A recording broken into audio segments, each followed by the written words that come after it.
to break the spirit of the population. Hundreds and thousands of Hindu women were forced to marry.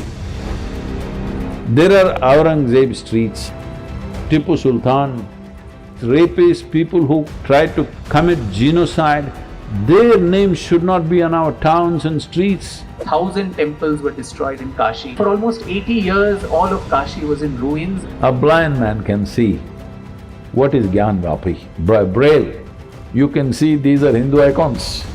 That's why I said Hindus are mukha pranis. Our voice is not loud. People say 20,000 temples, 40,000 temples. Is it even feasible to reclaim all of this? If you hand it over, there will be biradari going. I don't think most of the minority community has any issue except these illegitimate leaders. Post this election, these illegitimate leaders will be pushed aside. Bharat is waking up. Avimukteshwar should be a living reality by 2028.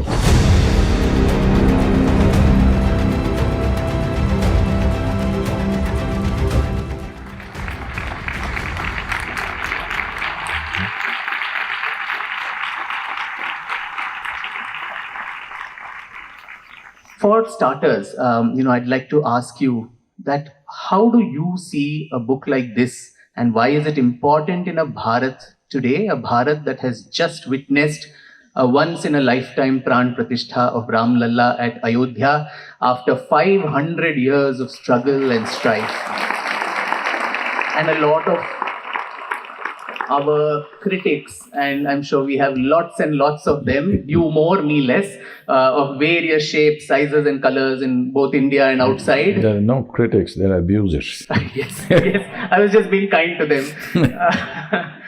Who would probably dub, a venture like this as a majoritarian agenda, Hindu chauvinism, revivalism. So is it that for you, or are works like this going to the very heart, the nub, the essence of touching what is our civilizational identity as Bharatiyas? See, a successful invader not only takes the geography of land, it's very important for him that he takes the geography of the mind. To take the mental scape or the mental geography, it's very important to write history in such a way that one who comes and robs and loots us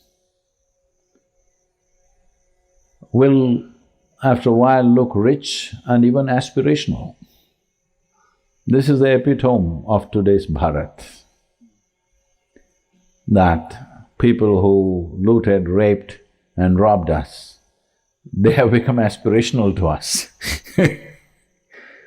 That is mainly because of the way our history has been written, not by us but by them. But in the last 70 or 75 years, we didn't care to rewrite it. We didn't care to put the picture of the oppressed. Just anywhere, if there are 20, 25 movies from Hollywood, one will be about the Jewish Holocaust, one will be about the oppression of, the black slaves from Africa.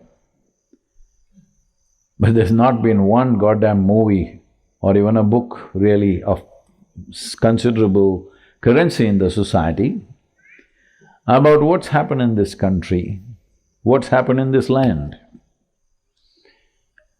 If you really look back, the worst kind of atrocities have happened. If you take a period of 100 years, nowhere else on the planet such atrocities have happened. Such large-scale murder and rape and loot has happened as it happened here. But we are people with a very quiet sense of pride. So we think if we don't say it, it didn't happen to us.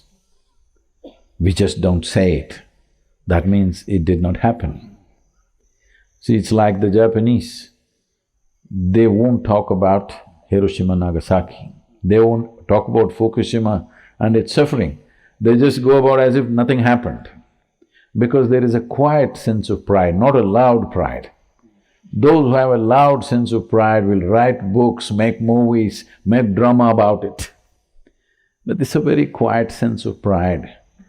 We've been diligently trying to recover this.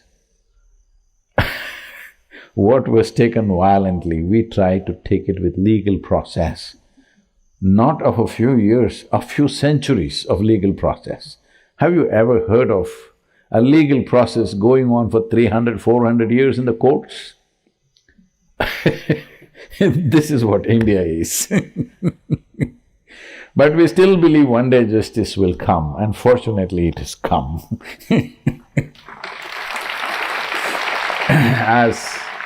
As ridiculous as it is, it's also I deeply appreciate it also. What kind of people are these?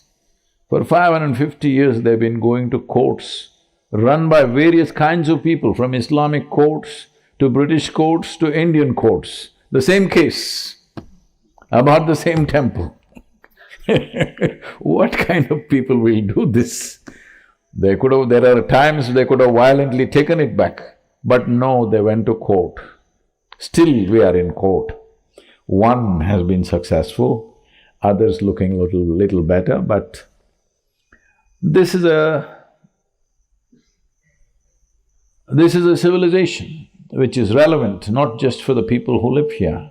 This is a civilization which is relevant to every human being on the planet. Because this is the only inclusive civilization. I'm not saying all Indians are full of love, they're ready to embrace you tomorrow morning. No, individual people are who they are. But there is no place on the planet where there is a scriptural guidance for you to be inclusive. Everywhere, scriptural guidances are always about exclusivity.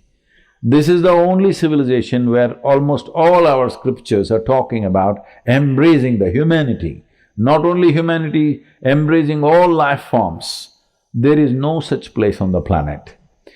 To make it a reality in this nation and in the world, I think is the important task that we have for the generation which is here today, that an inclusive way of living, that it doesn't matter who you are, how you look, what you believe, what you don't believe, what you eat, what you don't eat, is not my business. Whichever way you are, you're okay with me. I'm excited about the differences. I'm not seeing how to make you like myself, I'm seeing how to embrace you, from which angle will you fit into my life. So, this is very important because the future generations will not, with the technologies at least, if not out of realization, at least the technologies have obliterated many boundaries. Technology has, by itself, has brought some sense of yoga into people's lives. Because the word yoga means union or a conscious obliteration of individual boundaries. In many ways, technology has done this to us. An obliteration of individual boundaries, social boundaries, national boundaries are obliterated because of technology, and this is the best time because if you look back on this civilization, this is the only civilization which approached human well-being in a scientific manner, in a logically correct manner. This is why the land is full of debate, endless debate. It's a fantastic thing that it's also worked against our well-being and interests, because when we were being looted and raped, we still debated. Unfortunately. But we got into the habit of debating so much that whatever happened, we debated. So sometimes it's been tragic, these debates, but it's fantastic that even the most cruel things that happen to us, we are willing to debate, not simply fight all the time. So, this is where we are, and at this time, people like you who writing history with facts, fortunately because the ladies may not like it, but it's his story, you know. Because we must understand, in Old English, him was not just a man, he was not just a man, it was human being, was a he. So even here in India, Purusha does not mean just a man, it means the human beings. Then further division happens of Stri and Purusha, but generally Purusha means a human being. So similarly, man meant just that. Woman means a man with a womb. So these trying to even treat human species between two genders as if they are two separate species has come in the world at a time like this. The civilization that we call as Hindustan or Bharat is of vital importance to the world. So it's very important to look both the macro aspect of Hindustan and the micro aspects of Hindustan. This is why I was a bit excited about your books, because it is autobiographical, at the same time it's history. Autobiography is macro, history is macro. So this combination is very needed, otherwise we don't have insight into people's lives, we just have a bunch of facts which we can't relate to. What is the use of facts and dates without taking people's experiences of that day? So this is a civilization where people think we have no sense of history because we never bother to meticulously chronicle our dates and events like that, but we only chronicle people's experiences. Because people's experiences, whether it happened 1,000 years ago or 5 or 10,000 years ago, are still relevant. Dates and events are of no consequence actually, except unless you want to earn a PhD in history, which should be easy because you can only talk about what is already there. If you talk about something that's not there, that's called fiction. So, it's very important that some Vikram is writing history from a individual perspective through the experience of a human being.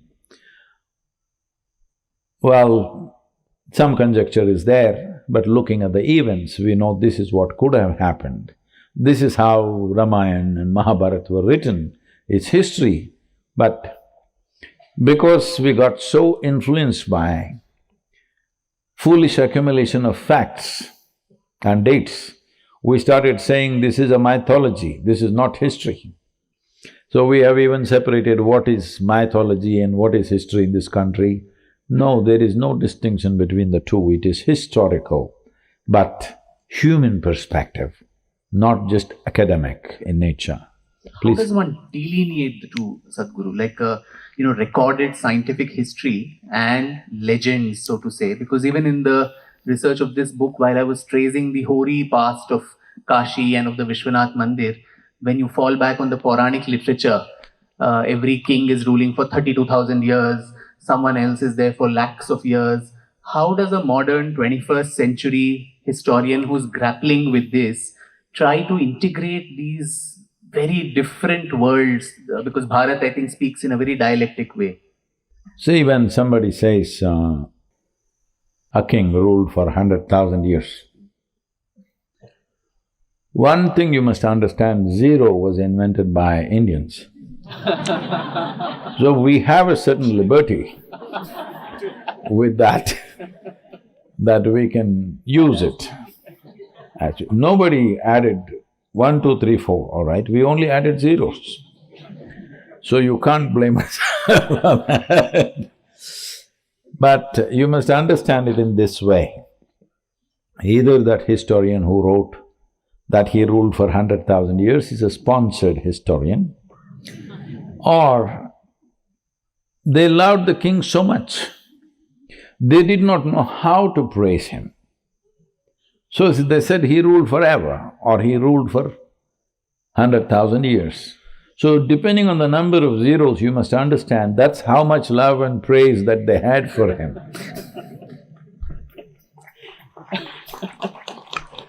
If anybody ruling any kingdom, at the most you can leave 1 zero intact. Coming specifically to the Kashi Vishwanath temple and the case, Sadhguru, in the case of Ayodhya, I think people kept asking us, show us the evidence, where is the evidence, and so on.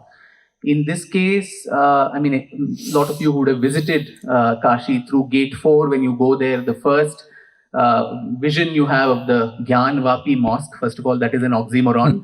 A Sanskrit name, well of knowledge for a mosque, is a little odd. The western walls, the ruins are all the remains of a 16th century grand temple that was built there. And despite that, as you mentioned, we've gone through the peaceful route. Cases have been going on for 200, 250 years in this case, unlike Ayodhya. Probably we like to argue in the court. They're two argumentative Indians that we are.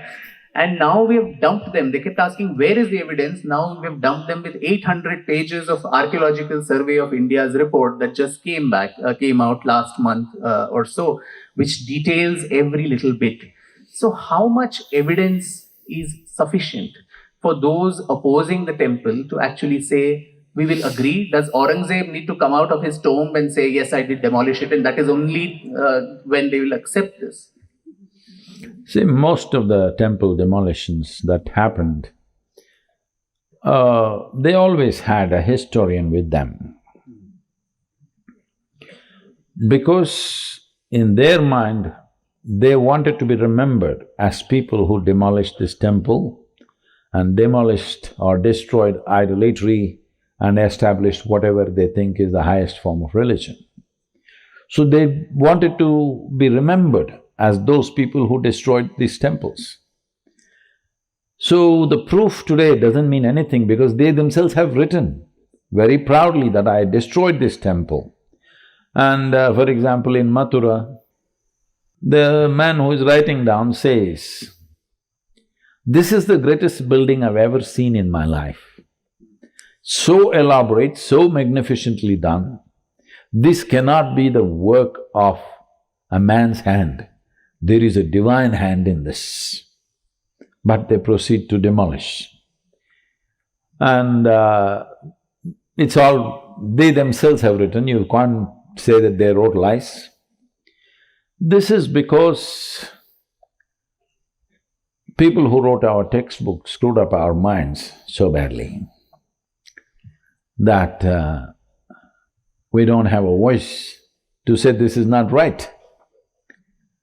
And unfortunately, our legal system, political system, and education systems, very key three aspects of this nation, were taken over by those people for first 50, 60 years. And because of that, our own minds are like this somewhere. I've taken some time to turn my mind upside down, otherwise my school, college mind, though I barely went there, still it had influence on me because somewhere there is a sense of… as I said, it's become aspirational to be like the invaders. There is also a sense of shame to be the victim. So we don't want to be identified with that. If possible, we would like to change the color of our skin, not me, but a whole lot of people. There are movies like this where people are changing the color of their skin. Of course, there are cosmetics to change the color of your skin, because somewhere invaders have become aspirational, which is a terrible thing to happen to any people. But it's happened. Fortunately, there is a revival and suddenly there's an upsurge and there is political will and suddenly judiciary seems to have found its feet. Finally. So, let's forget all these things. If we just go by the constitution of the day, which itself has some aspects because nobody ever can write a perfect book about anything. It's okay because you're a book writer, I'm saying. Completely agreed to that. Nobody can ever write a perfect book. This is the dilemma of any book that you write. If you read it over 1,000 times, you will see still it's either this must go, that must come, that must go, this must come. Endlessly it will go on unless somebody else, an editor says, either you give it to me tomorrow or you're done. That's true. This is the nature of the book. So constitution also, even Ambedkar did not claim it's a perfect constitution. A very well done work, but not a perfect book. Having said that, there are some issues, but even if you go by the present-day constitution, it's very simple. A blind man can see what is Gyanvapi, Braille. You can see these are Hindu icons. It doesn't take anyone eyes to see it, but it takes 60, 70 years of legal process for the wise judges to see. And Hope we don't stand for contempt of court here. That is a scary proposition. no, contempt of court is only if I say something about the present-day judges. I'm talking about The past. the hoary past.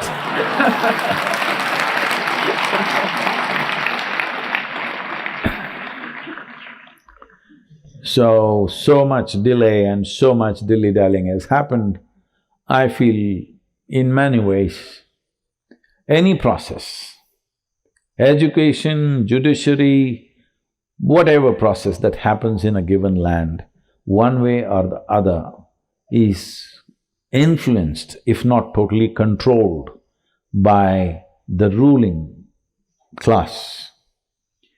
So, when the ruling class were totally in that way, I think everybody found a gap in the constitutional process as to how to please the ruling class.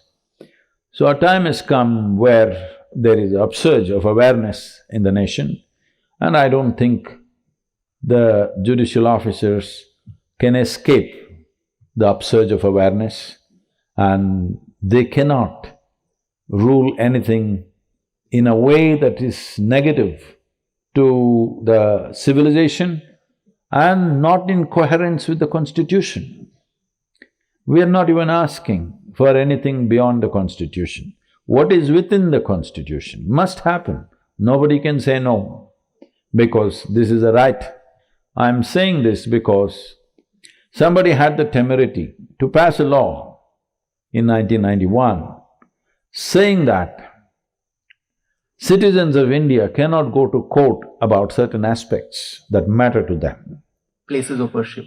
Nowhere in the world, no democratic nation can ever say a citizen cannot seek legal recourse. There is no such nation. Definitely we don't want to be such a nation either. But a law like that was passed, but still we are hesitating to strike it down. And I don't know how it escaped the scrutiny of Supreme Court. How can it be? How can you say the citizens of this nation cannot seek legal recourse about things that matter to them? So while you spoke about the present, I'd like to pull your attention a bit to the past, because that's where the seeds of all the troubles of the present are perhaps there, Sadhguru. And you alluded to the ruling class. So was it, of course the answer is a yes, but then was it the Nehruvian Marxist so-called consensus and this false model of secularism, where all the time it was the Hindu consciousness that had to be toned down? A Hindu could not wear her identity proudly as every other community in India could. There was always this albatross of guilt, of inferiority, and this albatross also of social harmony, communal amity was always put on the shoulders of the Hindu. And today there is a pushback to that, saying thus far and no further. And did this in some way also influence the way our systems ran, the way all the judiciary or the education system, all of that? And where do you see this shift from the so-called Nehruvian secularism? Is it a very important juncture in our country today where there's a rupture with that consensus that we had somehow built of the idea of India? See, I don't want to get lost in this terminology of this is Nehruvian, that is Indira Gandhi, even whatever. Because you are very gender conscious and you're saying she, he, all this stuff, I will say they from now on.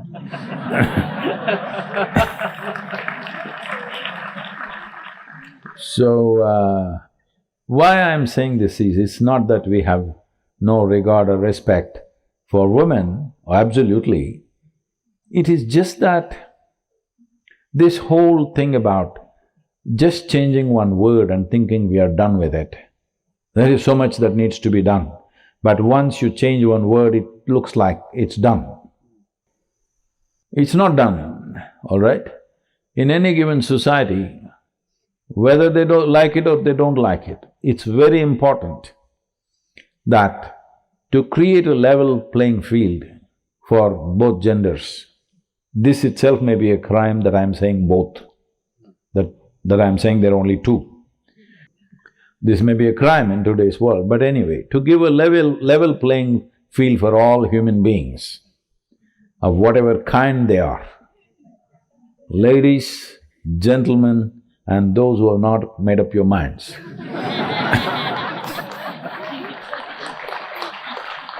Whoever you are, to give a level playing field, one important thing is, this is supposed to be an obscene thing to say, that is because they are not in reality, they are living in, textbooks, or they're living in classrooms or academics. Without protecting women, without giving a certain amount of protection in the law and in the society, nowhere will there be level playing field. Well, there are a whole lot of women these saying, we don't need any protection, then you don't know the nature of the existence. Because of the biologists that we are, one needs little more protection. This doesn't mean it's less. Something needs more protection does not mean it's less than something else. It's different, so it needs little more protection. And if that protection is absent in a society, level playing field is just a joke. It'll never happen. In the name of equality, we will exploit women and children because physically there is a little disadvantage which will be exploited, of course. So, in that context, this whole process of, I don't want to call it Nehruvian or Marxist, yes, they played the game, but I think they are also people who are overawed and made invaders aspirational, victims of the same process that the invaders set forth. But of course, there are moments in history, there are moments in recent history, when I say recent, in the last 100 years, which the way we've been taught doesn't make any logical sense. There are question marks which have not been answered, and probably even now the nation doesn't have courage to face those questions and find answers to that, which I feel the coming generation must ask those questions. Why? Why certain things were done the way they were done? Why partition? Because you can forget the pain of those millions of people. Still the two nations are continuing to bleed, all right? Over 1 million people dead, and over 6–7 million people were forcefully pushed from this side to that side and that side to this side. This is not a religious question, this is a question of humanity. 6 million people leaving everything that they have, just leaving and in great hurry going and being refugees in another country, still in refugee camps, some of them after 75 years, and over 1 million people butchered. You can forget it if you want. If you put your humanity to sleep, you can forget anything. But if your humanity is alive, these questions must be asked and they must be answered. For our generation and particularly for the future generations, these questions must be answered. True. I think closely allied to that, Sadhguru, was also the fact that since the Hindu, as I mentioned, had to tone down the identity, their identity. Not tone down, slink around. Yeah, slink around, not be seen, not Yes, be visible. not be seen. Was that also the reason? And since we're talking here about a sacred city like Kashi, you see that almost all our sacred spots, particularly in northern India, Kashi, Ayodhya, Mathura, Prayag, Gaya, they all languished in so much of squalor, dirt, filth, and it was not at all, accessibility was not there. Only now Ayodhya has an airport, they have roads. Even from an angle of so-called the spiritual tourism and the kind of economic benefits it would bring to the country, it was not thought of to be important at all. So how do you see the manner in which we've neglected our sacred spots in the last 75 years? And what has all this collectively done to the Hindu consciousness, the Hindu psyche today? See, if you look at any of the ancient temples, most of the North Indian temples are not ancient. They've been rebuilt hurriedly many times over. So they're not really ancient that way. But as you come further down south, you can see ancient temples who largely are on the same foundations on which they were built. If you look at these temples, you can clearly see if somebody had to build this 1,000 years ago or 2,000 years ago, in terms of engineering, architecture and the immensity of those temples, without any machines or mechanical means of transportation, to build these temples would not have been an ordinary feat. It's a feat, it's not construction. It's a real feat. You are from Tanjavur area, all right? So the Brihadeshwaran temple, well, a 80-ton gopuram is sitting there at yes, single piece at that height. How did these people have the will to even plan something like that? Forget about executing it. It takes a certain daring. Even today with all the machines, we don't dare to build anything like that. This is a fact. If you build, it collapses very soon. Don't say that to me. Ours won't collapse. I was talking of secular bridges and metro rail pillars and so on.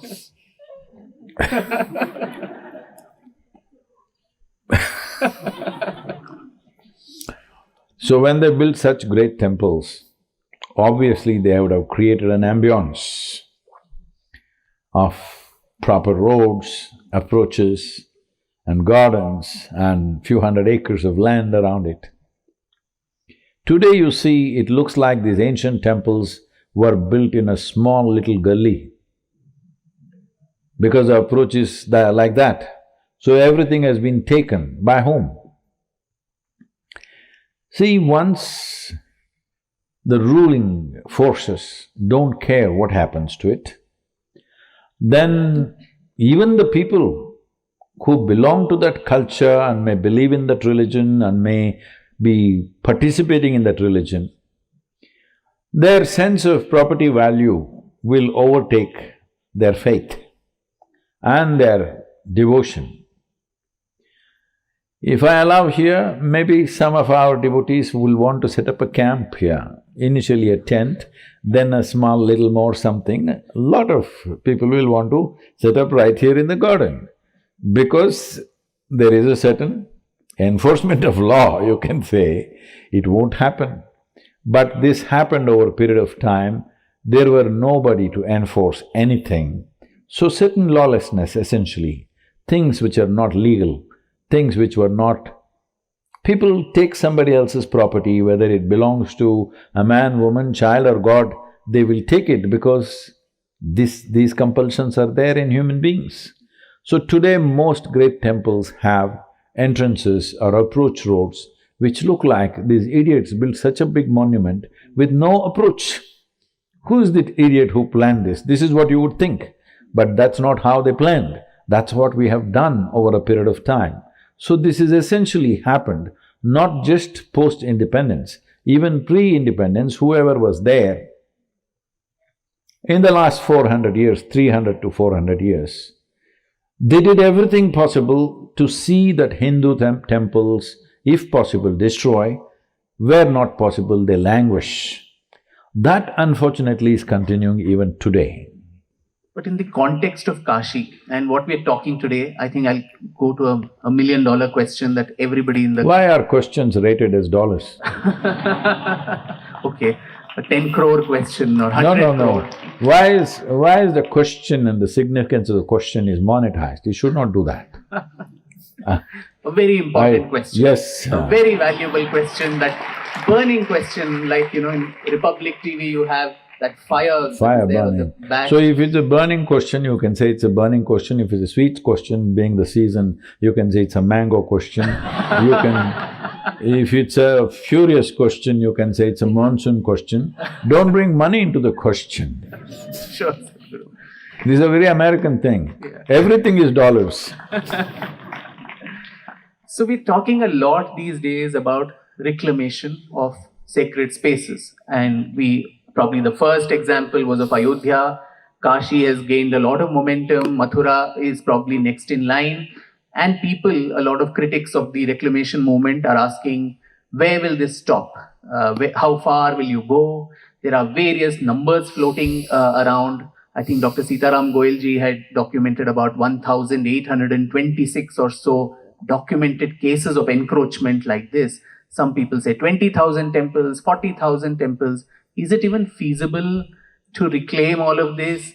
Where do we draw a line between so-called social harmony and reclamation? And as a spiritual master of our times, who inspires millions all over the world, what would be your prescription for this very, very vexed question that we face today as a society? See, as I said, this liberality with zeros, there's a little bit of a problem on that one. But who am I to say that only a large temple or a well-known place like Kashi or Mathura should be reclaimed? Somebody else's small temple, which was their Kula Devata or something, has been taken and they want it back and they don't have to get it back. It's not for me to say that, because their emotion for their little temple is as much as mine may be about Kashi. So it's not for me to say whether they should get it back or not. Because we've already said this, and also within the framework of the constitution, what was taken from you… See, tomorrow morning, what do you drive? A Zen. Zen, okay. So, maybe you think it'll give you wisdom, it doesn't. It hasn't so far. I've been trying. So, suppose you are driving something really worthwhile, and I stole it from you, and I parked it in my garage. Then after 15 days, you realized I have stolen it, and you came and you took the car from my garage. I can put you in prison. This is a constitution. Okay? Because you are driving a Zen, you are safe. No one's going to take it from me. 20 years ago, somebody would have taken. Not now. So somebody has taken the temple forcefully in a most ugly way, but you can't go and do the same thing today. You can only go through legal recourse. I think that's good for the country, that's good for us, and it's good for everybody concerned. But wherever you have abundant proof that it's been forcefully taken, if the people who in some way connected to the temple want it back, they should have it back, if there is abundant proof and it can pass the legal scrutiny. But if we go like this, whatever you said, 1,800 something, is it correct? Something like that. If you go like this, it will take another 5 centuries by the time our arguments are over. So I feel it's best we set up some kind of a commission or a tribunal which includes everybody. It need not be just people who belong to this faith or that faith. Scientific minds who know how to study proof and documentation and make up your mind, this many should go, this many cannot go. Once for all it must be done in the next 2 to 3 years' time. Otherwise, this wound will be scratched again and again and again. First of all, we must understand, this is not against anybody. Reclamation of a civilizational… something of civilizational value is not against anybody. For example, see, beneath your house garden, suppose we find some Harappa or Mohenjo-daro kind of thing, we will take your house. I will not allow excavation beneath my house. Whether you like it or not, we will take it. So it is not against you, I am saying. You just lost your house, that's all. But we may give you another house elsewhere. But anything that is of civilizational reclamation everywhere in the world is not considered to be against somebody. It is just that something of significant aspect of civilizational history is always taken back everywhere. For example, in United States of America, though the Native Americans have largely disappeared or made to disappear, even today their monuments are not some glorious structures like ours, but they were glorious for them, they just made mud mounds. The mounds are very important, even now maintained like that, so as archaeological sites where you go to. So as a part of my, Native American journey, I went to 17 Native American nations on my motorcycle during the COVID time. I made use of the virus effectively, otherwise I would have never been able to go. I've been wanting to do this for quite some time, but my schedule, the day I arrive in United States till the day I leave, there'll be schedule. But this virus from China gave me freedom. It brought so many things into my life. It brought the Native American tour, and I started painting for the first time in my life, and One of the few people who have been praising the virus's positive yes, effects. I'm thankful to the one virus that, it's a terrible thing to say, over 6 million people died unfortunately, but it made me explore many things. It made me very resilient in terms of my, immunity, because I did a few things at that time which is still carrying me on. For almost 4 years, I went without a single day of a cough or a cold or a temperature, because I did a few things at that time, which I would have never done with the kind of crazy schedules I'm always put into. So, people say you have to see a silver lining. It was more than a lining for me. And when I went there, what I saw was, now we go into a monument, a Native American monument, like a Hokia or the Snake Mound. When you go there, you being an Indian person, you're thinking, they're also called Indians, so wherever I went, some of the chiefs say, we Indians. I said, no, see, I'm the real Indian, You were a mistake. So, being an Indian person, your idea of a monument is there'll be a huge temple or a pyramid or something massive. But it's just a small mound on the earth. This is a sacred mound going here and there. Where is the monument? Where is the monument? It's just a mound. But this is the nature of civilizational aspects, because it's important to preserve human history and what human footprint for these thousands of years, because we are in many ways a consequence of what's happened in these thousands of years. So you can't just obliterate that simply because your house is going to go, all right? Really going to be very careful now. After going home, I'll check all the papers as to where this… No, whatever papers you may have, if we find a civilizational site, your house has to go. So, this is the same thing for the temples. If there is a temple of a certain historicity, where it's not just a piece of stone, it's a place where people poured their life out. For those days, what it would take to build the temple you must see. What is the investment? What is the effort that it took? How many years of life they labored to make that happen? Because without machines, all by hand, just by man's muscle, to do all this, it will take a certain amount. So there is a human involvement which makes it a civilizational structure, and to reclaim that is natural for any civilization. So at the same time, like when somebody says 40,000, even if 40,000 things are given to you, are you capable of taking care of them? So, that's not the point.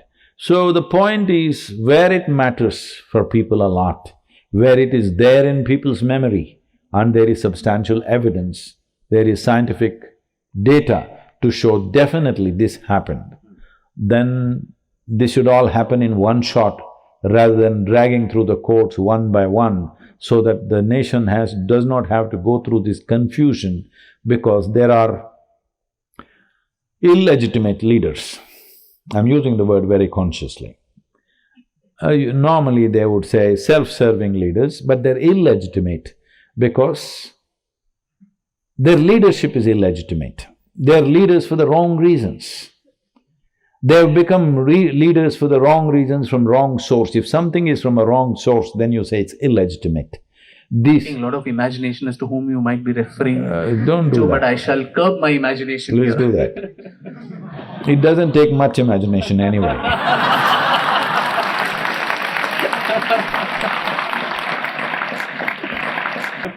So, they are trying to create this fear-mongering among communities and say, oh, you're whatever, this is against your community, this is happening, that's happening.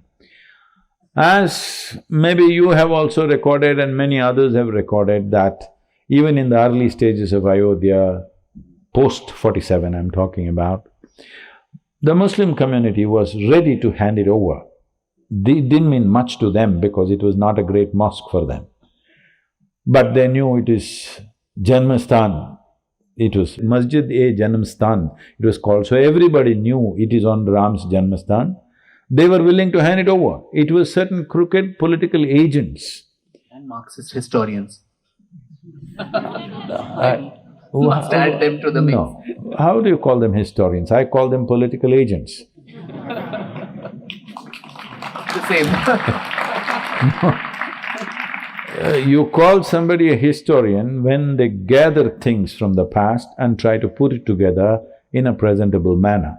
Not somebody who writes up things for their political agenda. That is not writing history, so you don't call them historians.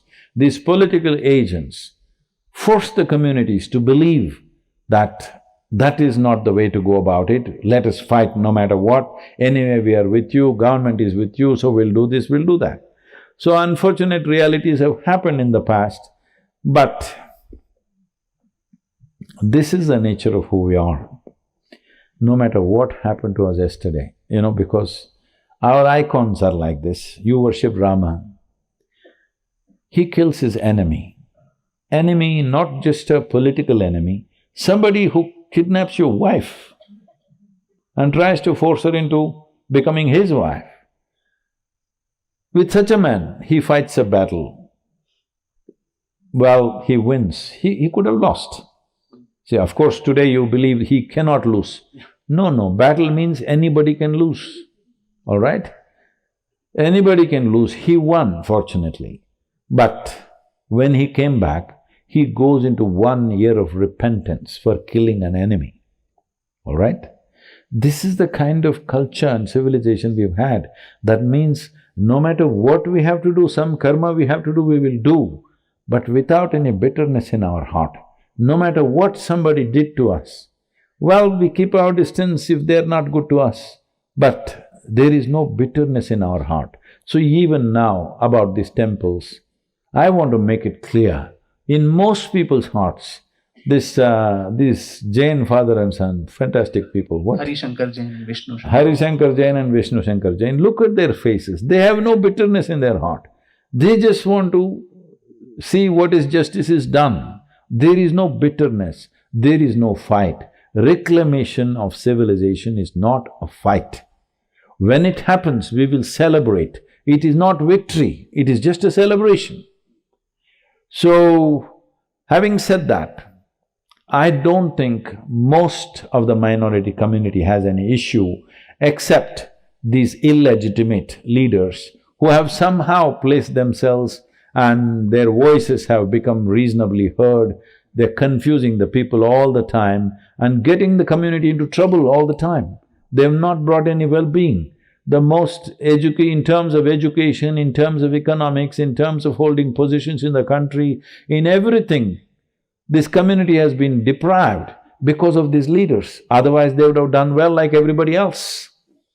They are not disadvantaged in any way. By law, they are not disadvantaged. Why are they not doing as well? Mainly because of these illegitimate leaders. Adding to what you said, Sadhguru, does that also mean, the fundamental theological difference itself between a temple and a mosque? A temple is the abode of a pran pratisthit deity who lives there, whereas mosque is a congregational space for prayer. And in Islamic nations itself, very routinely they are translocated from one place to the other for mundane things like building a road or widening, a railway line and so on. So, if the right people sit and negotiate, there can be saner elements who can be addressed? Yes, if you hopefully post this election, these illegitimate leaders will be pushed aside. If they're pushed aside, I'm very sure there is a lot of wisdom in the Islamic community. They're not senseless people as they are being seen today because of these voices which are speaking louder than everybody else. I know I have lots of friends, families who are very close to me, who are very devout Muslims.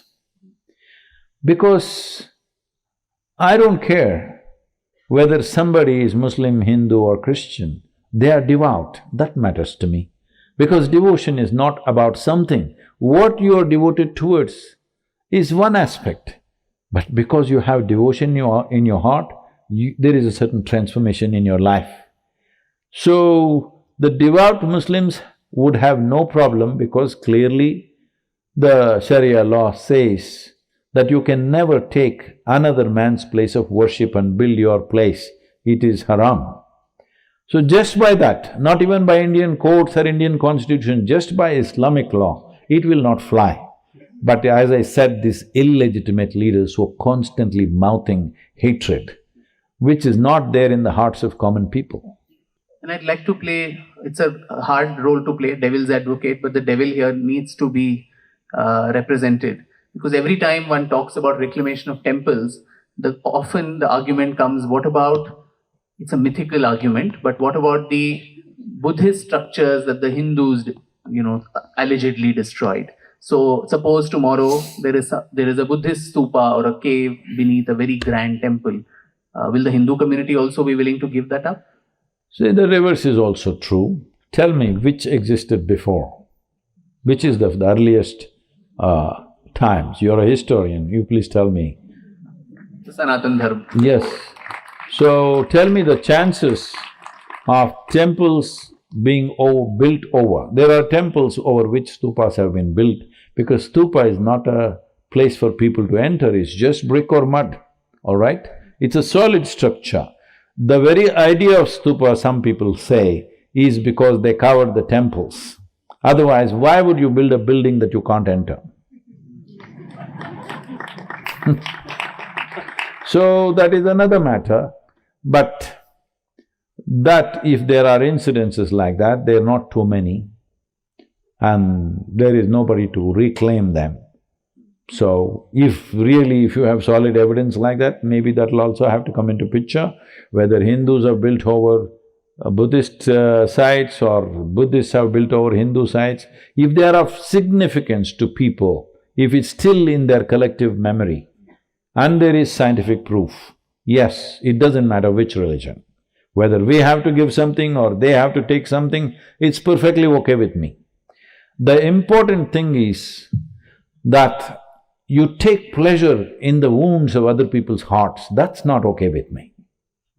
The question that you, I think, alluded to in your earlier answer, we can reclaim them. Then what happens after that? Because then if it goes to the government control… No, this is what I was about to say. We'd rather let it be the real reclamation that needs to happen is not just Kashi, Mathura, thousands, if not 100,000s of temples which are in the hands of the government, run by government clerks who are not necessarily devotees.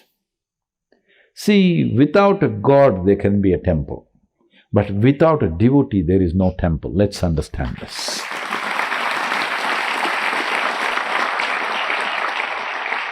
So now there are thousands of temples. Probably if you add up in all the states, it's over 100, 120,000 or 150,000 temples which are in different states of slowly being murdered.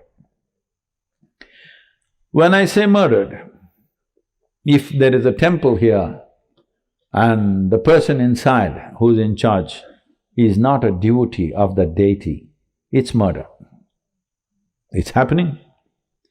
Once that person who stands there doesn't have… their hearts don't beat for that deity, there is no meaning in that temple. So we have done this, so that reclamation needs to happen. We are seeing how to do this. There are so many ad hoc legislations which have happened in various states. Many concerned people have gone to courts, and as you know, our courts take 550 years to deliver a judgment. But I think we deserve a parliamentary legislation which nullifies all the state legislations which were made at various times. The important reason, the only reason why temples are in the hands of governments is because of the wealth that they had. The British were interested in the temples because there was wealth that they could easily transport to Her Majesty's service. And at least a significant part of World War II was funded by the Indian temples, from the wealth that was stolen from Indian temples.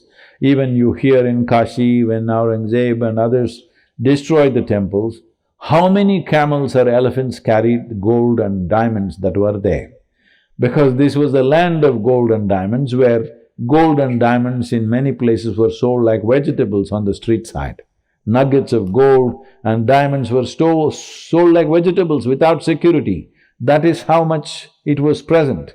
So a whole lot of it was in the temples. And even now you have seen in Thiruvananthapuram temple, the estimates are incredible, that a few… Many zeros there too. Yeah, many zeros. Not out of our liberty, but genuine zeros. So, because of wealth, the Islamic invaders, they wanted the wealth to start with, let's not call them invaders. The Islamic marauders who came in the beginning, they wanted just the wealth, so they attacked temples. The invaders, as I said, they wanted to occupy not just the geography, but the mental geography of the population, so they did things in a certain way to break the spirit of the population. That even your God cannot protect himself, what can you do to belittle the people, to destroy their spirit? It was done. And further, these are the things in a man's life. Today, I know all these gender issues, but in a man's life, in the past, if you take away his woman, his God and his land, he is broken. And all these three things they took. One reason how Islamic population swelled in this country is they took hundreds and thousands of Hindu women as slaves and produced Muslim children out of them. So the ugliness of it cannot be documented by any historian. The ugliness of that, the pain of that and the suffering of that is not something that you can put it in numbers, but it's happened. All that we are not reclaiming. Just the significant, important temples which are in our eyes, please don't fight it. Just if you hand it over, there will be biradari going. Let it happen for the well-being of the nation. In a country, Sadhguru, where temples are under government control, we have, in the 1995, we had this Waqf Act, where I think after the defense and the railways, the third largest real estate holder in this country is the Waqf boards across India. 75% of New Delhi is supposed to be Waqf property, where even the Delhi High Court, the central vista is allegedly under Waqf. Are they paying the rent at least? I don't think so. Allegedly in Mumbai, even Mukesh Ambani's house is Waqf property. So at any point… It's okay, he will manage it. He can manage. But I am worried about the High Court. And then they are the judge, jury and prosecutioner, because you have a Waqf tribunal where you have to go to, and that's not the civil courts where you can get to. So many discriminatory laws in a country that claims to be secular, which actually means the state has no business in running, religious institutions. Do you see, irrespective of which party comes, what happens, do you see any movement forward in this, or does it need to be a people's movement where we all sign up and say thus far and no further, and we will not take this lying down anymore? The first thing is we must make up our mind whether we want to be a secular nation or a theocratic nation. I think by consensus we chose to be a secular nation because Bharat cannot be any other way. Because we have mothered so many movements today which we call as religions, but these are all movements. Buddhism was a movement, it is not an ism. It's like if tomorrow these Isha people, if they grow in numbers, the idiots may declare their religion by themselves. I will not allow that. I've put in mechanisms so that it doesn't happen. Like this, a Buddha came, a certain number of people followed him. It's a spiritual movement. But somebody else from outside comes and labels it as ism. So people who followed Mahavir, they are very devout spiritual people, all right? Very disciplined, focused people towards what? Towards liberation, which is the fundamental goal of Sanatana Dharma. Who separated these things? Because people wanted these things to be separate. People saw in this collectiveness there is no penetration. So you must understand, first of all, that wherever they went, the invaders, you can call them colonizers, you can call them imperialists, you can call them Islamists, whatever.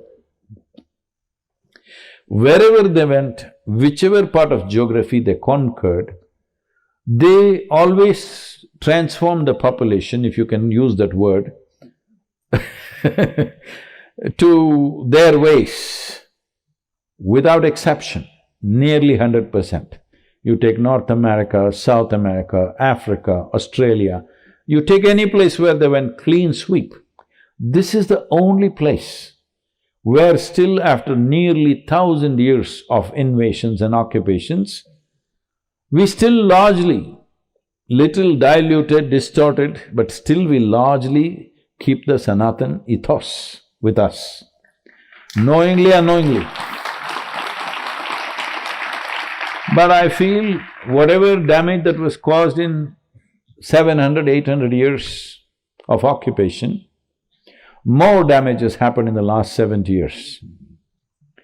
Because this is like an internal scourge where, see, if there's attacks from outside, you can withstand, your pride will come up and you'll fight and you will recreate and rebuild. But if the termites eat you up from inside, you don't know what happened. One day when we touch you, you're hollow. So this hollowness has come into this generation. There is no strength of civilization in them. Their aspiration is to go somewhere because some other civilization seems to be more successful. Though when people did not know what is industry, we had industry. When people, like people, some of the Dutch East India Company people are among themselves writing letters to each other. They are saying that if you want to learn anything about business, you must go to Gujarat in India, These people have made a science out of trade and business. Since then, so it's Since not then, new now. not new. So I'm saying whether it's business or trade or mathematics or astronomy or music or spiritual process or philosophy or simply thought process, the profoundness of this culture was such, invaders who came, initially they slaughtered and destroyed things, but later on they were overwhelmed by the profoundness of what was happening here. So even their sword stopped halfway. It did not go all the way, because that is the reason why still 80% of the population is Hindu in this country, because even the cannons and swords of invaders stopped looking at the profoundness of understanding of thought, music, astronomy and various sciences, including in business and industry. And as everyone knows today, this was not known when we were growing up. We never knew that 225 years ago we were the largest economy on the planet. When we were 16, 17, we were all wanting to go to America. Yes, genuinely. And nobody told us, just 200 years ago we were the largest economy, biggest industrial nation on the planet. 33% of the world's exports were from India. Nobody told us anything like this, because nowhere in our goddamn textbooks these things were written. Do you foresee, Sadhguru, a Hindu reawakening happening? Or is the Hindu society in such stupor, it's almost in coma, that you're so oblivious, ignorance is bliss, and not at all being aware to all the dangers that geopolitically, strategically, religiously, in other ways surround us? We're just in our own high philosophy, not being awake to the realities that world presents to all of us. Is that resurgence possible? I don't think a real resurgence is happening yet, but Bharat is waking up. Still goo in our eyes. We are awake, but still goo in our eyes, we are still rubbing our eyes, we can't believe. Yes, people of my generation still can't believe that actually this is all true. Even for me, it took some time to understand this is true, because I was more left than anybody. You know, when I was 11, 12, I read Das Kapital and the Engels, and by the time I was 12, 13, I wanted to join the armed struggle in Andhra Pradesh and in the Somalu and Charu Majumdar time. So I was more left than anybody, because it looked like that was the only solution. As they say, up to the age of 25, if you have not turned Marxist, something's wrong with your heart. After that, if you continue to remain Marxist, something's wrong with your head. That's true. I turned away from that well before 25, okay? Because intellectually, Marxism looks like the most compassionate way to exist. In a way, this Isha Yoga Center is communist, not by ideology, but by life. Here nobody knows who produces how much money for the center, but everybody gets reasonably the same thing.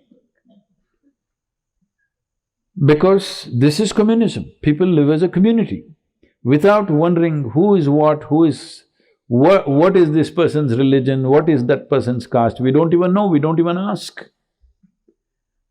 Because it doesn't matter. So, Marxism spoke about this, but in a way that is not practical. But for you to realize it's not practical, you need to at least turn 18.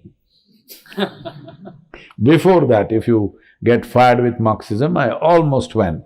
Because I saw some corruption which disturbed me, I stepped back. Some of my friends went.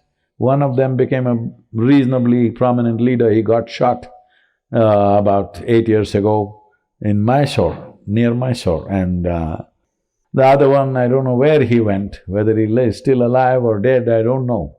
I stepped back because the man who was encouraging us to join, and we were all going, His own son also was my classmate.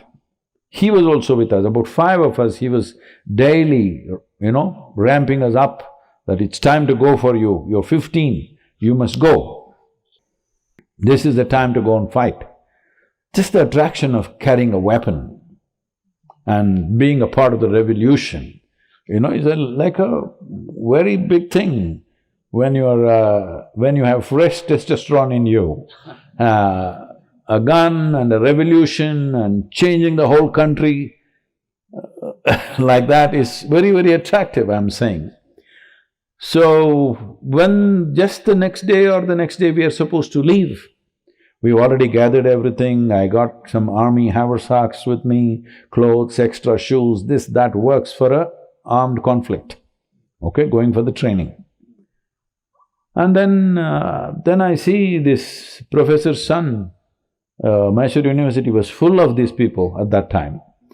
And this professor's son, he's not getting ready. I say, hey, what happened to you? You don't have nothing? He said, no, I'm not coming. I said, why?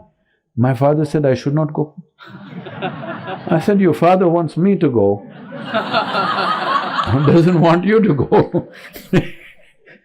Then I stepped back. I tried to stop the others, what's happening here?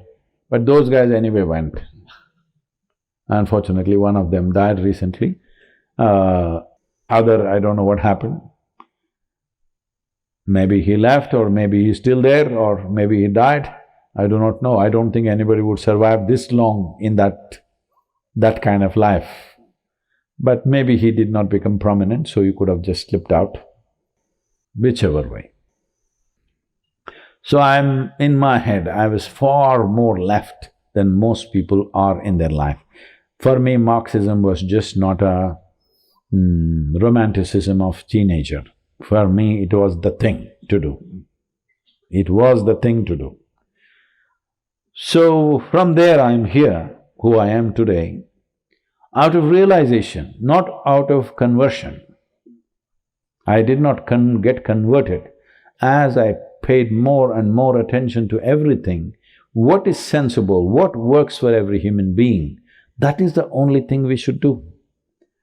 And communism as an ideology is the most compassionate and fantastic ideology. But Marx knew so much about economy, nothing about human nature. He knows a lot of economic numbers and how we can distribute wealth, do this, do that. But he knows nothing about human nature. He always thought America will be the first nation to become communist. Can you beat that? In America, the worst insult you can put on somebody is you're a communist, means you're finished.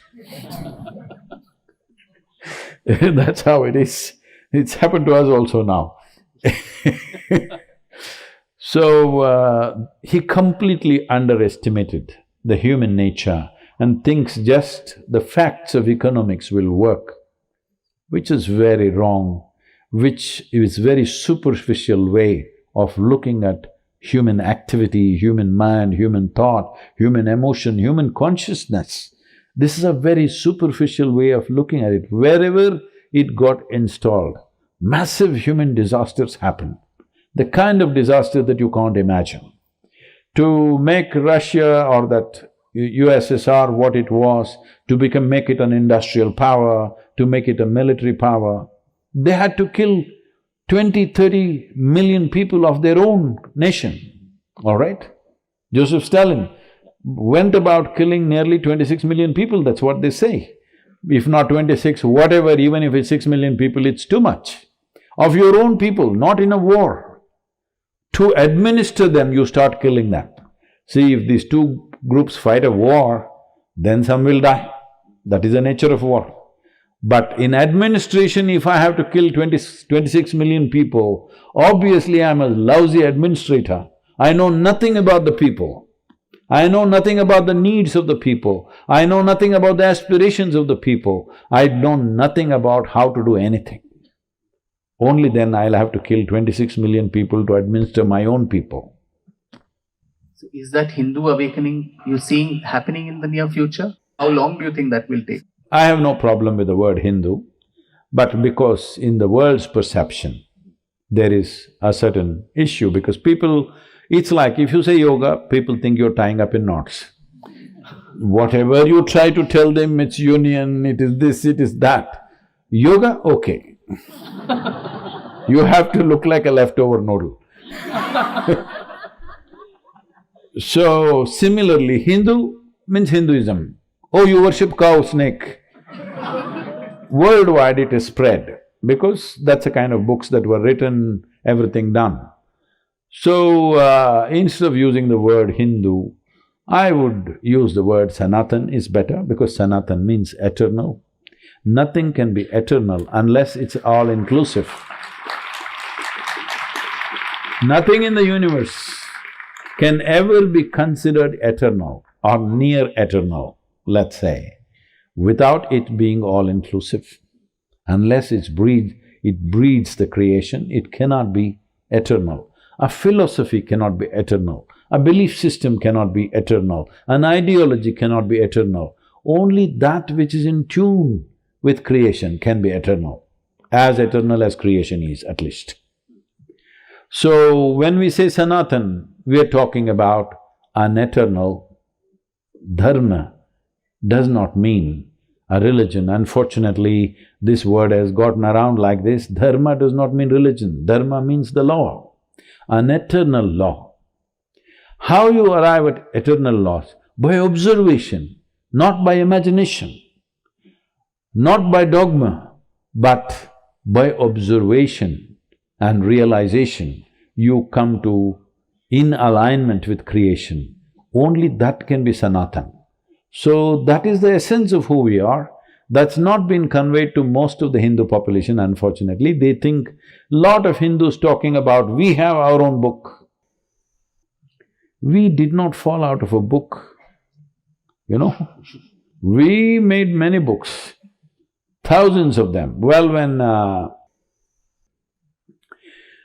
Khilji guy, what's his name? Bakhtiyar Khilji came, in one university, the Nalanda University, he burnt… it's estimated that he burnt 9 million books 500, 600 years ago, 9 million books. Nowhere on the planet there were 9 million books anywhere. And they burnt for 6 months. That's what they say. Some people say it's 12 months, you're saying 6 months. It doesn't matter. There was no petroleum, so it is possible it took 6 months or 12 months. More than that, they burnt over, they say 8 to 10,000 monks because most of them could recite one book by themselves. So they thought books will live within you, so they burnt them also alive. So, the incredible thing is, the modern day Bharat names that region as Bakhtiyarpur. So this is one thing we must do. Vikram, you must write a book on this. There are Aurangzeb streets, Aurangabads, there are over 60 Aurangabads. There is Bakhtiyarpur, there are Qutub Minar, the man who desecrated both Hindu and Jain temples and built a monument out of that. There is, of course, Tipu Sultan. Most terrible things were done. Over 400,000 Hindus were converted to Islam by force by Tipu Sultan just in the Malabar region. Men were slaughtered, they say, in a chronicle written by, approved by his own son. That means it's genuine. They proudly claim he killed a minimum of 10,000 Hindus. And men were killed, women were forced to marry on the same day of their husband's death. If they did not agree, hot iron was put into their privates. This is the way things were done. And I have nothing against Islamic rulers because that's our history. We allowed them to come and it happened. Kings who ruled benevolently, you want to put their name, is fine. But murderers, rapists, people who tried to commit genocide and desecrated hundreds of temples, their names should not be on our towns and streets. So recently somebody invited me to their house because of some pilots were meeting, you know. They said, Sadhguru, you must come, you're a licensed pilot, you must be there, they will love it, just 10 minutes you come and go. I said, okay, give me the address, I will come. Then they gave me the address and it said Tughlaq Road. I said, I'm not coming. So you must understand, not because he's Islamic king, because of what he's done. Even if a Hindu king or a Christian like Robert Clive Street means I won't go. I said, you take a spray paint and paint that street board black, then I will come, otherwise I'm not coming to your house. Shamelessly you're living on that street, I will not walk into that street. Because why don't we have Adolf Hitler Nagar? Why don't we do this? Why don't we have Idi Amin Nagar or Puram? Why don't we? We don't do that. People who displayed extraordinary sense of cruelty to other human beings, whoever they were, we don't eulogize them. But today in this country, there are hundreds of towns, villages and cities and streets named after these people. I'm sure you can recount better. I am not good at numbers, names and dates. Sadhguru, in our state, Karnataka, there's also Tipu Jayanti. Forget towns, we are also celebrating his birth. Tipu Jayanti, there was a Tipu Express. One of the worst tyrants. Even converted dead Kurgis, not only those living, Yes. but even the corpses were The Kurgs have taken, we think Kurgs took the worst of the brunt. That's not a fact. It felt that way because the Kurgs fought. In other places, there were no fighting men, they just took it without so much resistance, so it's not so well recorded. Kurgs really fought, but 70,000 Kurgis were killed. If you fight a battle and you get killed, considering those times, it was the order of the day, it's all right. It's all right if somebody comes and slaughters you in a battle. But it's not all right when you line up civilians and slaughter them and rape the women and slaughter the men, rape the women, slaughter the men. What is that? People who did that, their names should not be flying on towns and streets and circles, in our country, but unfortunately it is.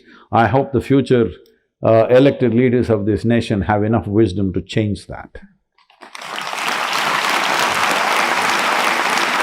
But what is this, perverse mindset that actually hyphenates today's communities to these people? What makes those illegitimate leaders think that, today's communities actually will be appeased by whitewashing the crimes of these genociders? And why do today's communities valorize them? No, I don't think today's communities valorize them. As I said, illegitimate leaders are there. In every way they're ill-gotten. So these people are doing this because they've kept the community as a rule uneducated, uninformed, because that is their only capital. If they come out, educate themselves in normal ways and get to economic well-being, they will not listen to these leaders. So they know that very well. They know social engineering very well because they have done this for hundreds of years. They have been doing this successfully till now. We need to change that if we are interested in the well-being of that community and the nation. High time they did inner engineering instead of social engineering. Now you'll get me into trouble. My final question, Sadhguru, the title of this book is Waiting for Shiva. The picture is of that Nandi which is sitting on the other side and facing the mosque. And we are right behind the Nandi statue here as well. I saw that and I don't like it because Nandi is a symbol of eternal waiting. So that was my question, which I've quoted you in the epilogue where you have talked about the esoteric importance of waiting and how that is such a important But element. in this case, we shouldn't be waiting for too long. So the wait for Shiva, the wait for Gyanvapi, how do you see this case moving forward? Do you see this closing very soon and Vishweshwar comes back, as in the Puranic texts, back to homecoming, to a grand celebration, as you mentioned, not a victory over somebody, but a celebration? Avimukteshwar should be a living reality by 2028. It is done. It is done. And by then, if, by your grace, if there are numerous editions to this book, I'll have to change the title that we waited for Shiva. Change the cover page. Cover page also to Avimukteshwar, and that we waited for Shiva at some point of time. Thank you so much, Sadhguru, for your… This is fine conversation, but give them some history gyan with all the dates and stuff. I mean, the book catalogues the entire history of the Kashi Vishwanath Mandir, the hoary past as mentioned in the Puranic literature and so on. But then right from 1194, when Qutbuddin Aibak first attacked Varanasi and destroyed all the temples, Hasan Nizami, one of the chroniclers, says 1,000 temples were destroyed in Kashi in just that one attack. And as Sadhguru mentioned, the amount of wealth was taken over on 18 camels and 300 elephants. And all the temples destroyed. And within a few years, Razia Sultan, who was there just for 4 years, she still found time to build a mosque there, which is called the Razia Masjid, which still exists there. And some say that is the site of the original Vishweshwar temple, and that's why just next to that there is an Adi Vishweshwar temple as well. Numerous iconoclastic waves happened of the Jaunpur Sharki Nawabs, the Khiljis, Sikandar Lodi, who demolished the whole of Kashi towards the end of the 16th century. You have something very prominent in his name in Delhi. Yes, the Lodi estate, the Lodi road and all of that. Lodi garden. Lodi gardens and everything. Unfortunate.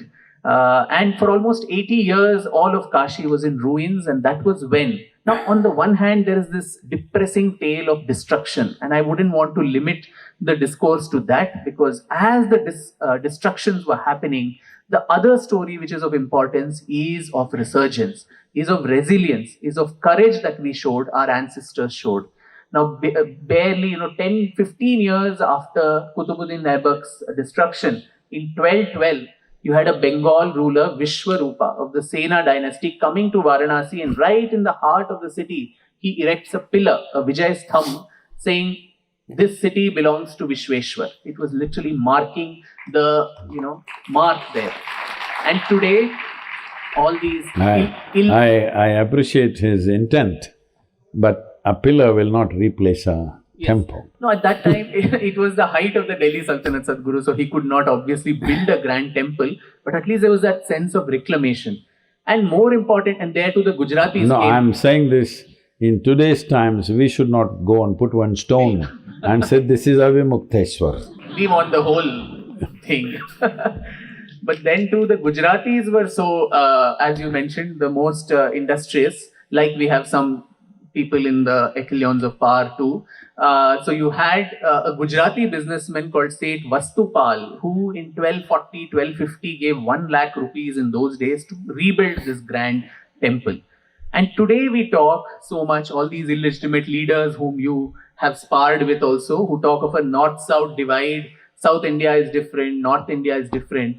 For Kashi and its consciousness to be regained, the whole of India's heart, Bharat's heart bled. From Karnataka, you had a Hoysala ruler called Veera Narasimha, who donated an entire village called Hebbade, so that the proceeds of the revenue that came from that village could be paid by the pilgrims who had to pay jizya tax. For you to go to your own temple or your sacred spot, you had to pay a tax to the Delhi Sultanate. And he says in an inscription that all this… Even now we have to pay tax. Yes, I was just thinking that as I come from a state which pays that tax to any temple which has revenue more than 1 crore. So there was the Hoysala ruler. So north, south, east, west, nobody thought this is Uttar Pradesh, this has nothing to do with my culture, my language. They were these common, aspects of civilizational importance. And that is what defines a nation. For all people who tell we were not even a nation, it was the British who gave us a sense of nationhood. What is a nation? This common sense of shared emotional attachment to important symbols and markers of our civilization. That is what marked this nation. And in that we find an astonishing convergence over the centuries. There were Maharashtrian Brahmins who went all the way to Kashi, caused a resurgence, and that's how one of them, Narayan Bhatt, got the temple reconstructed in 1580 when Akbar was the king, slightly more tolerant than the rest of them. I think his work was one of the most important landmarks. Yes, Sadhguru. The Narayan Bhatt wrote Tristhali Setu, in which he in detail explained the importance of Kashi and its Mahatmyam. And this temple became so grand. That was the grand Ashtamandap temple to Vishweshwar, which even on news channels you see the map that James Prinsep in the 18th century developed. This was the temple that he had established in 1580. And that lasted barely for 60, 70 years. And 1669 was when Aurangzeb got that destroyed. But even after that, there were continuous attempts to reclaim, especially by the Marathas, who had started gaining so much of political power by then. Chhatrapati Shivaji Maharaj was alive when Vishwanath Mandir was destroyed. And it is said that his mother, Mata Jijabai, had told him that if you are man enough, the goal of your life should be the reclamation of the Kashi Vishwanath temple. And that was an unending stream of thought in the Maratha Samrajya. So right in the book I also mention about the letters of Baji Rao Peshwa, of Nana Sahib Peshwa, several others negotiating with the Mughals, then the Awadh Nawabs, and then the British East India Company too, saying, give us back our sacred spots. So those of us who think this case is only something that started now, it has political roots. No, for 1,000 years our ancestors did not give up on this. Shrines fell, shrines rose, but the Hindus of Bharat never gave up, or the Sanatanis of Bharat never gave up on several of these sacred spots, particularly Kashi Vishwanath. And no wonder then in 1778 or so, it was a Maratha queen, Devi Ahilyabai Holkar, who got another little innocuous looking mandir constructed, and that is the temple that we go to and worship today.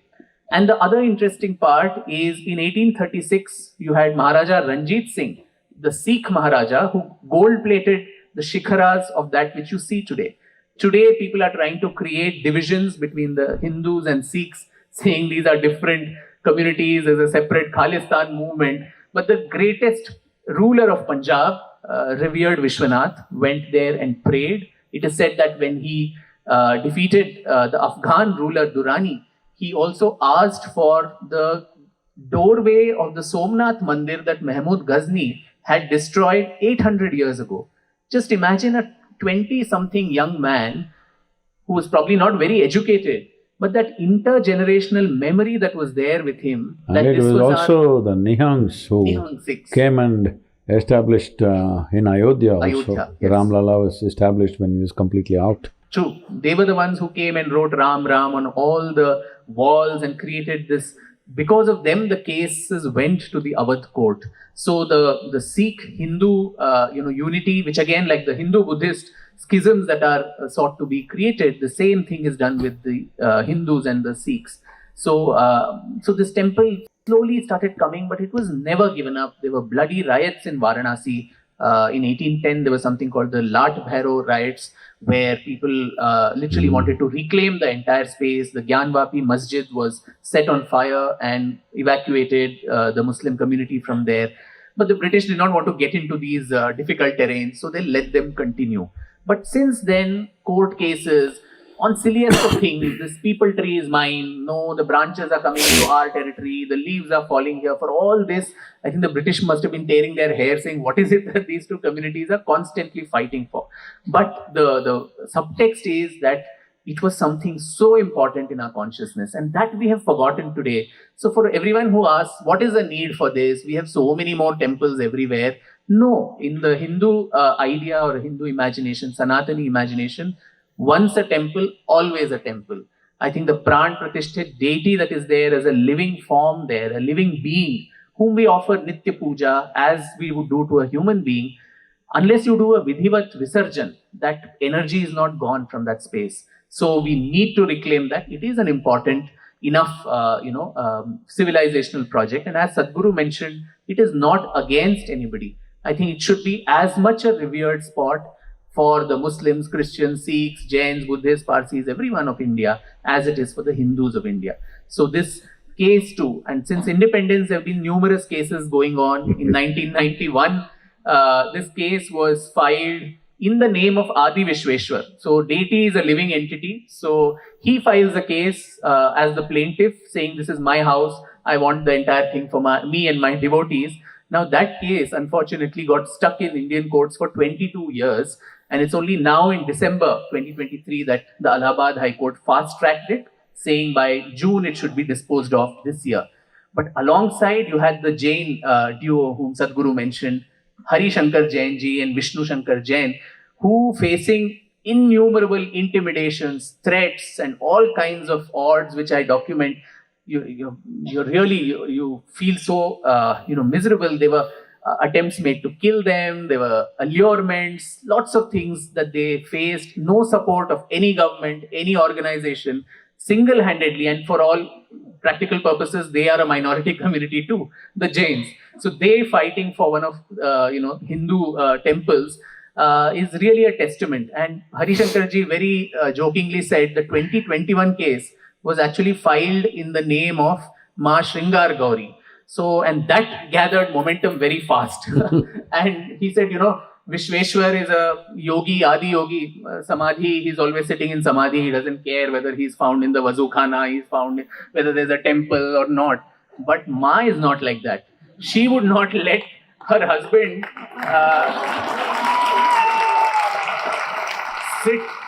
sit insulted. When her own father tried to insult the husband, she jumped into the sacrificial fire and created the ruckus that all of you know, which followed after that. So here also, it was only after the case was filed by these people in the name of Ma Shringar Gauri, quickly the thing started moving. There was an advocate commissioner survey that happened, and then the ASI survey. So in the book, there's the entire legal history. It makes for fascinating reading, where at every case, all kinds of things said to derail it, saying no, this was not a temple. This was actually Akbar's Din-e-Ilahi structure. No, this was Dara Shikoh's Sanskrit school. Everything except Vishwanath Mandir. Everything but a Hindu temple. But from now on, I will also start saying her story, then his story. That would be a huge influence on the other side. And as you all know, in 2022… Because I believe in doing what works. It's always safe. It's not safe, it must work, otherwise what's the use of action? That is why Sadhguru what is the use of any action that we do if it doesn't work? Yeah. Now that is why after meeting you last time, the first course I did, of course after inner engineering, was Linga Bhairavi Sadhana. I thought that is more important. Then we will go to Dhyana Linga later. So as part of this survey, as you know, they say, in the book I detail how these people in both parties go to that Gyanvapi site, and there is this Vazu Khana, the place where, Vazu is a place where people go and do ablutions, wash your dirty feet and rinse your mouth before prayers. And the Jains, they wanted that place surveyed too. Now, a lot of, protests against that by the masjid committee saying, no, you can't go there. They knew there was something wrong there. And they tried to put all kinds of obstructions, saying, no, there are fish in that pond, and if you remove the water, the fish will die. Now, unfortunately for them, the Jains were more vegetarian than all of them, and they said, we have a lot of concern for these unfortunate fish. So with some oxygen cylinder brought there and all that, the fish survived, and as that water kept coming, the levels kept coming down, you had that shriveling structure that came out. And like I began, I believe everybody, Har Har Mahadev is how they all greeted it. Now that too was disparaged, saying, this is a fountain. There was a drill on the top that was put. There's no suction mechanism. There is no fountain mechanism there. So I think that what Sadhguru mentioned, this whole reconciliation, it needs to happen. It's a two-way street. Every relationship, every friendship, everything is a two-way street. Both communities need to come now, if we say reconciliation, it looks like there was a fight and then we're reconciling now. As I said earlier, you can check it out if you want. Most of the Muslim community doesn't care about these things because their own Sharia law says, you can't do this. It is a handful of leaders who of course they have a few hot-blooded people around them. If this is in some way properly conveyed to the entire nation, I think it's not reconciliation, it's only reclamation of civilizational aspects. So even if Mughals are also part of history, if there are some aspects which are important of history created by them and it's occupied by somebody who may be a Hindu, by his faith, it must be taken back, I'm saying. The question is not of religion, the question is of civilization. And the devotees are not… See, the devotees are not really religious, it's just that their heart is brimming with humanity. This can easily be… when somebody's heart is on fire, you can very easily make them violent. It's unfortunate truth, because only their heart is brimming, their head is not all that realized in that sense. So somebody else, a vested interest, can turn them into a violent group of people. But to get a human being to have his heart brimming is a great achievement that itself. Even that is happening, it doesn't matter through the agency of which religion, it doesn't matter. When somebody's heart is brimming, those people will have no conflict. It is just those people whose hearts are rotten and their head is full of this kind of self-significance kind of process, they're doing those things. And well, by nature, certain religions may be, the dogma of the religion may be saying certain things which are completely not right in the sense… See, when people broke these temples or dominated these or put taxes or took the wealth away as the British did, either they considered you as slaves or as kafirs. You are an infidel or you are a slave. Both don't deserve much. If you consider somebody a slave, you don't believe they deserve much. If they're infidel, then also you don't think they deserve much. That attitude has to be taken out of certain dogma which may be there, which is there rather, but still I don't think that is in the hearts of most of the people who follow Islam as a religion. It is not, because across the Arabic world when I travel, there is no such thing, it's just a handful of people. But those handful of people have a very loud voice. That's why I said Hindus are mukha pranis. Though we are 80%, our voice is not loud. So, as when you asked, is there a resurgence? No resurgence yet, but they're waking up, but still goo in their eyes, they need to clean that. And then they have to clear their throat. Morning is an Indian ritual. Then their voice should become clear enough so that the universality of Sanatana reverberates across the globe. This is not mine versus yours, this is about humanity. Wonderful.